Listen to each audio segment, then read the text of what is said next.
சினிமாவில் சம்பாதித்ததை சினிமாவிலேயே கொட்டுகிற நடிகர்களை கொஞ்சம் கூட ஈவிரக்கமே இல்லாமல் வருத்தி பார்க்கிறது அதே சினிமா. கமல், பிரகாஷ்ராஜ், ஆர்யா என்று வரிசைப்படுத்தினால் இந்த கண்ணீரின் ஈரத்தை கௌரவமாக பார்க்கும் நல்ல நடிகர்களின் வரிசை இன்னும் நீளும்.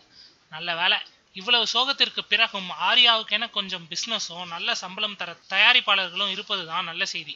இப்படி மேட்டை வெட்டி பள்ளத்தில் போட்டுக்கொண்டே இருக்கும் ஆர்யா அடுத்ததாகவும் அப்படி ஒரு முயற்சியில் இறங்கினார். அதுதான் சந்தனதேவன். அமீர் தான் அப்படத்தின் இயக்குனர், தயாரிப்பாளர் என்றாலும் தோள் கொடுக்க தன் பேங்க் பேலன்ஸையும் இறக்க முடிவெடுத்தார் ஆர்யா. பார்ட்னர்ஷிப் முறையில் பணம் தர முன்வந்தாலும் வெறும் நடிகன் என்ற பெயர் மட்டும் போதும் என்று இப்படத்தை பொறுத்தவரை முடிவெடுத்தும் இருந்தார் ஆர்யா.